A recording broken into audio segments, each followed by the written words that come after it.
Alright, today I just want to take some time to talk about the new main story quests that we've gotten in version 1.2 of Honkai Star Rail. Now, I am going to get into spoilers, later in the video, so if you haven't played the new 1.2 story quests, I definitely do recommend you play them before you listen to my thoughts on them.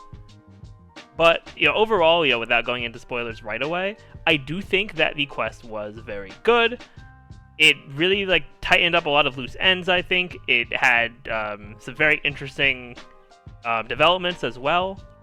And the plot lines kind of all came together, at least for me. So I definitely did enjoy it a lot. But yeah, if you want to see more content related to Honkai Star Rail, definitely be sure to leave a like, comment, subscribe to the channel, and ring that notification bell. So now to get into spoiler stuff, to give my thoughts. And this is your last chance to click off if you have not gotten through the story quest yet.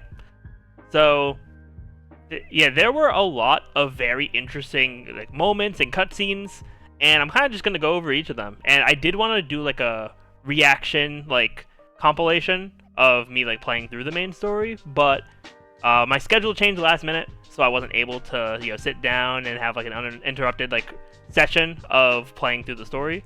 Hopefully the next time we have main story I could try that. But for right now, I'll just do a little discussion. So, the first thing that was really crazy was, the cutscene with Tingyun, which was absolutely unexpected. I wasn't even thinking that would even, or anything like that would even happen. The fact that Tingyun was actually, basically possessed by Phantylia. And the whole, I know the whole, neck snap thing is now a meme. And yeah, it was just a plot twist that I was not ready for in a Hoyoverse game, because I played Genshin, and now I'm playing Star Rail, and I was not expecting a plot twist like that. So definitely props to the writers for Star Rail. They definitely caught me and probably a lot of other people off guard as well with that cutscene.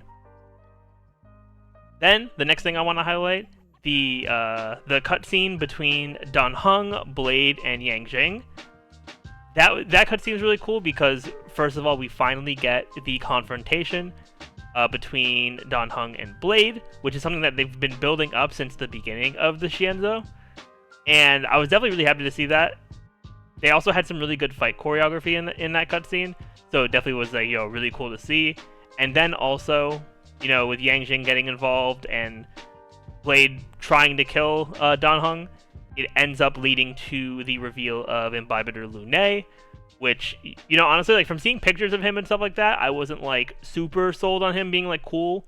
But now that, I've seen him in the story, he's had some cutscenes, he definitely is a cool character, and he has some interesting mechanics, too, which I'll definitely be interested to find out more of once we get closer to 1.3, when they do the live stream. I think the live stream, we're probably about, a month out from it. So I'll have to wait till then, but we did get to trial run a partially usable Imbibitor Lunae, as well as Blade, which was cool.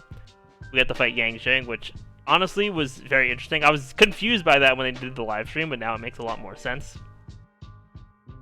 And yeah, overall, just the Imbibitor Lunae stuff was really cool. And probably my favorite part of the main story in this update was the Imbibitor Lunae cutscene to access the second area, the Scalegorge Waterscape. That cutscene is, I think it's by far the best thing that was in the 1.2 main story, because it was just, the music was spot on. I love when Hoyoverse does the vocal tracks, and I do love that they chose to have a Chinese vocal track in the region that's sort of based on, China, I'm pretty sure. You can correct me if I'm wrong. So it definitely is awesome that they did that, and I was hype during that cutscene, as I'm sure a lot of people were when he split the ocean and uncovered the Scalegorge Waterscape. And speaking of which, yeah, Scalegorge Waterscape and then the Alchemy Commission, the two new areas, were definitely pretty cool. I haven't really done much exploring on them yet outside of the main story, but they definitely were cool areas. We have some new enemies.